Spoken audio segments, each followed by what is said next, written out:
सभी भक्तों को मेरी राधे राधे। मैं प्रिया रणपारा सर एक बार फिर स्वागत करता हूं आपके अपने चैनल ब्रज महिमा में। ब्रज महिमा परिवार आज आपको लेकर के आया है श्री गहवर वन, और गहवर वन जिसको हमारी राधा रानी का हृदय स्वरूप कहा जाता है। यहाँ एक ऐसा दिव्य स्थान है जो कि कालांतर में विलुप्त हो गया था, और उसको कैसे प्रकट किया गया और कैसा वो दिव्य स्थान है, इसी के लिए आज आपको लेकर के आए हैं हम गहवर वन, और जानते हैं उस स्थान के विषय में, कैसे यहाँ किशोरी जी ने उस स्थान को प्रकट करवाया और क्या वहाँ ठाकुर जी की लीला है। आइए उस दिव्य स्थान के विषय में जानते हैं। और जैसा कि मैंने आपको पूर्व में भी निवेदन किया है कि ठाकुर जी के समय जब भगवान यहाँ से गए थे इस धराधाम से, तो वो ठाकुर जी के जो लीला स्थान थे वो भी स्थान लुप्त हो गए थे, और उनको महापुरुषों के माध्यम से हमारी श्री जी और ठाकुर जी ने पुनः दोबारा से प्रकट करवाया। और उनमें से एक यह प्रमुख स्थान है जो गहवर वन में स्थित है। इसको कैसे किस प्रकार से प्रकट करवाया, ये अपने आप में बड़ी दिव्य सुंदर सी कथा है। तो आइए जानते हैं इस स्थान के विषय में और आनंद लेते हैं इस यात्रा का। आइए हमारे साथ, क्योंकि ब्रजमंडल में ऐसे अनोखे स्थान आज भी छुपे हुए हैं जो हमारी राधा रानी और श्याम सुंदर की लीलाओं में सहयोगी रहे हैं। तो आइए अब हम चलते हैं इस स्थान पर, और यह कोई साधारण स्थान नहीं है, ये हमारे प्रिया प्रीतम की नित्य लीला स्थली है। आइए पहले इस स्थान को प्रणाम करते हैं। जय हो मेरे श्याम सुंदर की, जय हो लाडली सरकार की। आइए,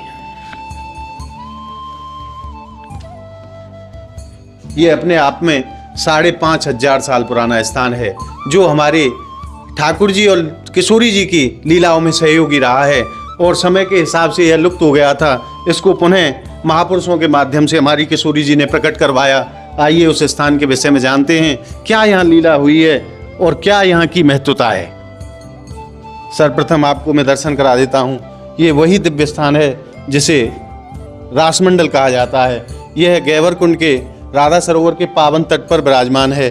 बड़ा ही अलौकिक स्थान है। आइए प्रणाम करते हैं। मेरे ब्रज महिमा परिवार के सभी भक्तों की तरफ से किशोरी जी और श्याम सुंदर के चरणों में कोटि कोटि प्रणाम। जय हो मेरे प्रभु की। और यहाँ हमारे प्रिया प्रीतम जी के बहुत ही सुंदर दर्शन चित्रपट के माध्यम से आपको होते हैं।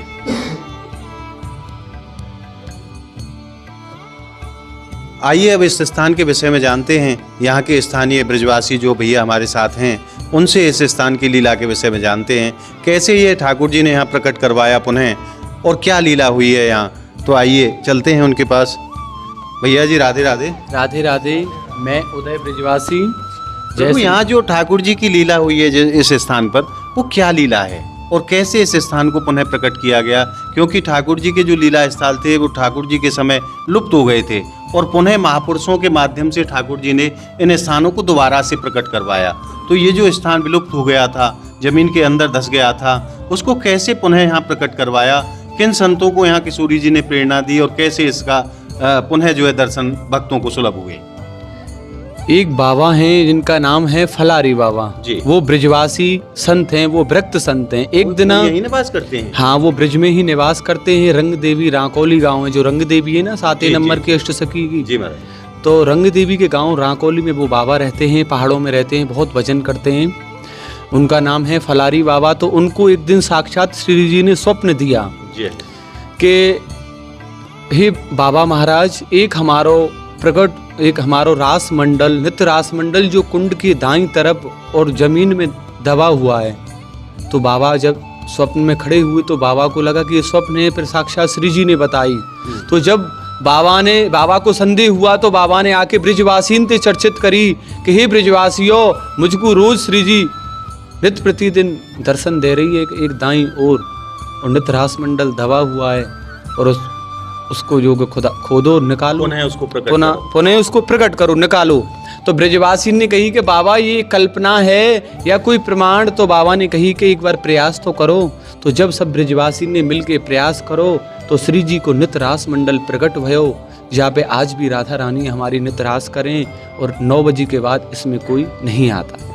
रात को 9 बजे इसको बंद कर दिया। हाँ, इसमें 9 बजे के बाद यहाँ कोई नहीं आता है। किसी का प्रवेश नहीं। हाँ, और ये आज भी चूने का बना हुआ है, हजारों साल पुराना है। लोग आकर इसकी लैब में टेस्ट में जांच करवाई, वो सब लोग जांच करवाने के बाद भी ये 5000 साल पुराना निकला।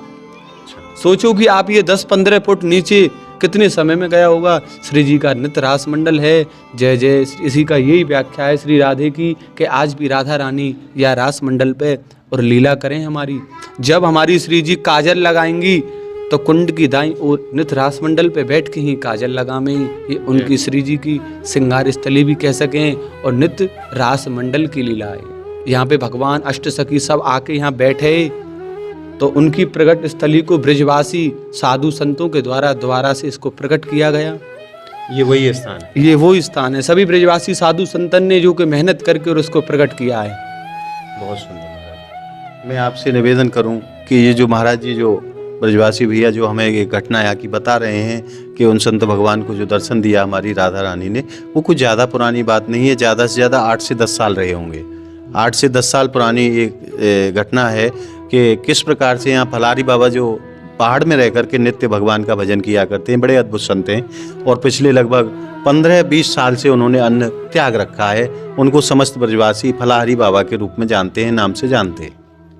उन्हीं संत भगवान को, महापुरुष को हमारी किशोरी जी ने स्वप्न में प्रेरणा दी कि हे महाराज, यहाँ मेरा एक नित्य रास मंडल है जहाँ पे हम ठाकुर जी के संग नित्य ही लीला करें हैं। वो स्थान जमीन के अंदर धसा हुआ है, छुपा हुआ है। उस स्थान को आप पुनः प्रकट करो ताकि सभी भक्तों को और जो भगवत प्रेमी हैं उनको ऐसे स्थानों के दर्शन प्राप्त हों।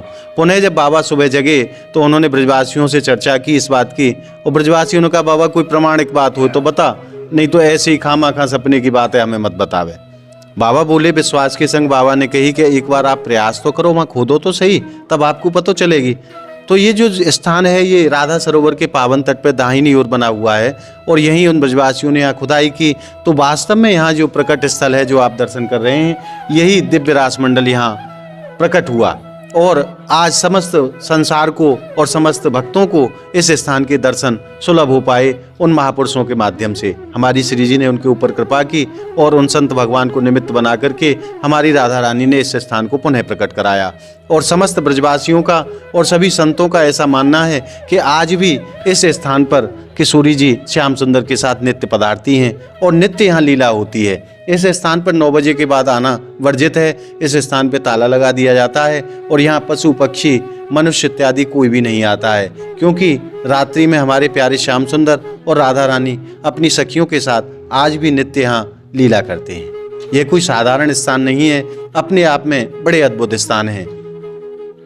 तो मैं एक बार आपको यहाँ का अवलोकन और करा देता हूँ। ये ब्रजवासियों ने इस स्थान को सुरक्षित करने के लिए छत बनवाई और इस स्थान को सुरक्षित किया ताकि कोई भी जीव जनावर इसमें प्रवेश ना कर सके। और ये जो आप देख रहे हैं ये कच्ची मिट्टी जो गोबर, गाय के गोबर से जो चौका मैया लोग प्राचीन समय में लगाती थी, उसी के द्वारा इसको बनाया गया है, जो कि अपने आप में बहुत सुंदर स्थान है। यहाँ ग्रेनाइट भी लगाया जा सकता था, परंतु इस स्थान की प्राचीनता को रखने के लिए ये ठीक नहीं था। तो यहाँ गोबर से, गाय के गोबर से यहाँ चौका लगा करके इस स्थान को बड़ा ही सुंदर बनाया गया है।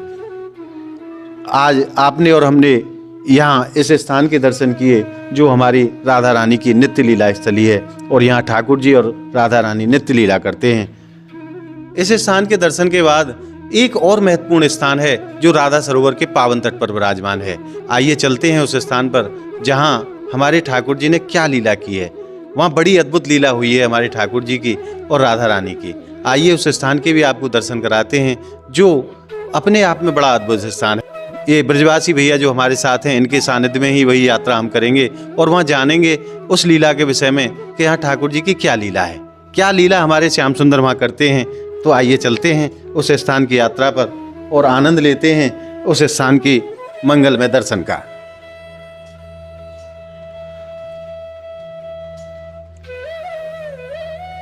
और मैं आपसे पुनः एक बार निवेदन करूंगा कि ये जो लीला स्थलों के आप दर्शन कर रहे हैं, ये साधारण लीला स्थान नहीं है। ये वही स्थान है जहां आज भी हमारे श्याम सुंदर राधा रानी के साथ नित्य लीला करते हैं। क्योंकि कहते हैं भक्त लोग, चंद्र मिटे सूरज मिटे, मिटे त्रिगुण विस्तार, दृढ़वित हरि हरिवंश को मिटे न नित्य विहार। चंदा और सूरज निकलना बंद कर सकते हैं, परंतु हमारे ठाकुर जी और प्रिया जी की लीला इस ब्रज में कभी बंद नहीं हो सकती। ये उसी का उदाहरण है ये स्थान, जो अपने आप में आज इतना बड़ा महत्व लेकर के बैठे हैं और समस्त संसार के भक्तों का और श्रद्धालुओं का आकर्षण का केंद्र हैं। यहाँ जो भी गहबर वन की परिक्रमा लगाने, राधा रानी की परिक्रमा लगाने जो श्रद्धालु पधारते हैं वो इस स्थान को शीश झुकाना नहीं भूलते। तो आइए चलते हैं उस स्थान पर और जानते हैं यहाँ ठाकुर जी की क्या लीला है।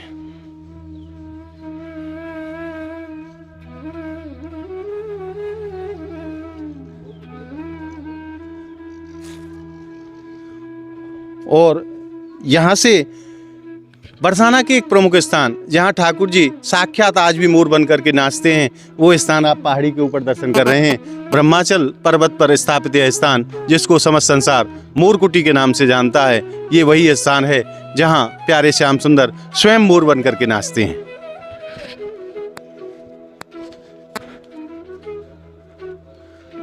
और महाराज मैं आपसे निवेदन करूं, ये जो आप वृक्ष देख रहे हैं ये कोई साधारण वृक्ष नहीं है, ये मूर्तिमान संत हैं जो वृक्षों के रूप में रह करके यहाँ दिन रात हमारे प्यारे श्याम सुंदर और किशोरी जी की लीलाओं का आनंद लिया करते हैं और रात दिन यहाँ भजन किया करते हैं। और अब हम पहुँचते हैं उस दिव्य स्थान पर जहाँ भगवान की बड़ी अद्भुत लीला हुई है। जय हो लाडली लाल की। ये जो आप स्थान देख रहे हैं ये प्राचीन रासमंडल के रूप में है। यहाँ ऐसा मानना है ब्रजवासियों का और संतों का कि ठाकुर जी आज भी यहाँ नित्य लीला करते हैं। तो यहाँ क्या लीला होती है ये ब्रजवासी भैया से जानते हैं इस स्थान के विषय में, यहाँ ठाकुर जी की क्या लीला होती है। जैसे आज हम सरकार को टैक्स देते हैं, कर देते हैं, ऐसे ही हमारे ब्रजवासी मथुरा नरेश कंस को टैक्स देते थे। तो कंस कहा कि ओ हे ब्रजवासियों, गेहूं चावल माखन दूध दही जो पैदा करेंगे वो आदो हमें देनो पड़ेगो, नहीं हम तुमको मार देंगे। क्योंकि वो राक्षस प्रकृति के थे तो ब्रजवासी सब डर के मारे जो भी पैदा करे वो कंस को पहुंचावे। जब सखी माखन लेके और यहाँ ते जामे ही तो कहा कि चलो री सखी गौरस बेचन जहाँ मिले रघुराज, एक पंथ दो काज। हे सखियो हमारो माखन भी बिक जाएगा और गोविंद के दर्शन हो जाएंगे।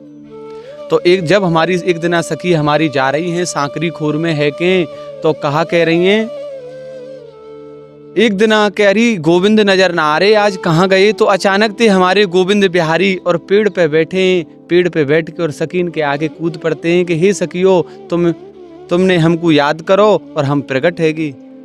तो भगवान कह रहे हैं कि हे सखियो या माखन को हमारे ग्वाल वालन को खवाओ, ब्रजवासीन को खवाओ, और या दूध को हमारे बछड़न को पिवाओ, या कंस को देवी को क्यों जा रहे हैं, कहाँ लगे तुम्हारो। अरे लाला तो ना पतो वो हम सबको मार देगो और वो राक्षस प्रगति को है। तो फिर यहाँ सखियों के बीच में और भगवान श्री कृष्ण के बीच में बहस होती है।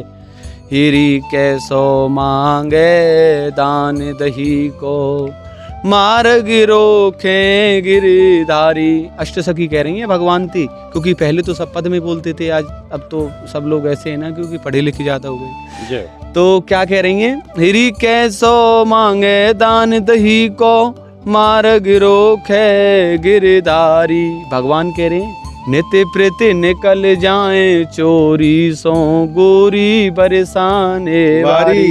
हे गोपियों तुम नित्य प्रति चोरी ते निकल जाए, आज हम तुमको नहीं जान देंगे, आज तो हम तुम्हारे माखन को लूट के ही मानेंगे। आज तो आपको टैक्स दे के ही जानो पड़ेगा। हाँ जी, हमारो रास्ता को कर देनो पड़ेगो और तुम्हें यहाँ को माखन दान देनो पड़ेगो। तो सखी कहा कह रही हैं, रोके मत गैल सोने नंद के ठगैल, तेरे लाज ना रही कैसी करी अनरीत प्रीत तोड़ क्यों दई।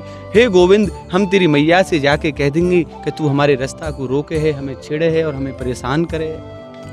फिर भगवान ते कहा कह रही हैं, कारी जायो गात जाको कारो भयो रात। गुरुजी कारी जायो रात जाको कारो भयो गात, माखन मांग मांग खात बात ऐठ की करे। सखी कह रही बात ऐठ की करे, जाए कंस को न डर यानी रोक राखिए डगर, जो दूंगी गुलचा जो धर तो रोम तो फिरे। लाला तू बार बार समझा रही हूँ तू मान जा। भगवान फिर कहा कह रहे हैं, पूछूं कहा माए दान लूंगो चुकाए नाए सीधी बतेराए, इठे लाए क्यों घनी घनी देखी नई नार बने, बड़े की कुमार कहे मोसू ठगवार लगे आप ठगनी।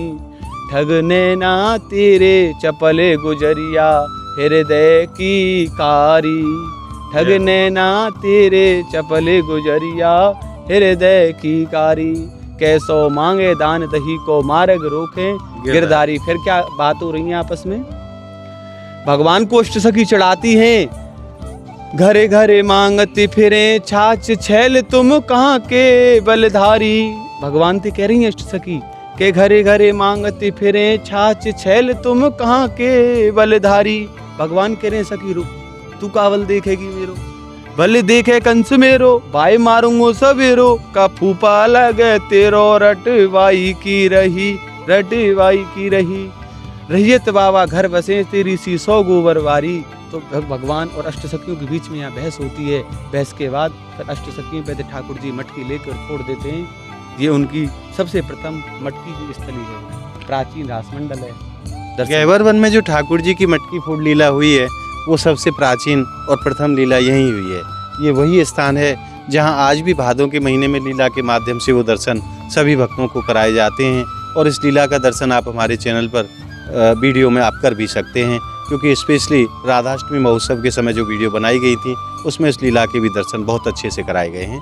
आप वहाँ से इस लीला के दर्शन कर सकते हैं। ये कोई साधारण स्थान नहीं है और ऐसा मानना है समस्त भक्तों का और ब्रजवासियों का कि ठाकुर जी आज भी वही नित्य लीला यहाँ करते हैं, परंतु इन पापी आँखों और पापी शरीर के द्वारा उन लीलाओं का आनंद नहीं लिया जा सकता।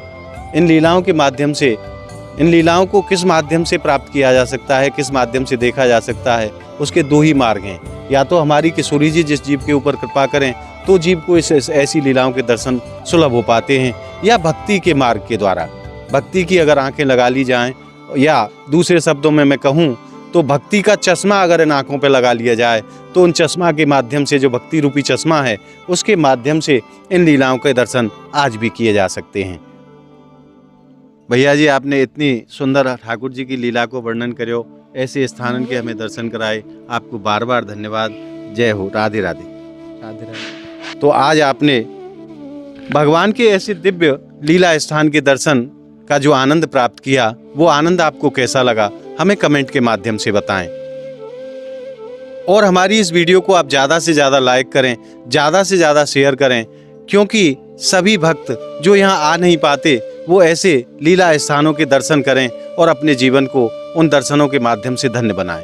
अगर आपने अभी तक हमारे चैनल को सब्सक्राइब नहीं किया है तो आप हमारे चैनल को सब्सक्राइब भी कर लें, ताकि ब्रजभूमि के और ठाकुर जी के नित्य लीला स्थलों के दर्शन आपको बड़े ही सहज में प्राप्त होते रहें घर बैठे। उसके लिए आपको हमारे चैनल को सब्सक्राइब करना पड़ेगा।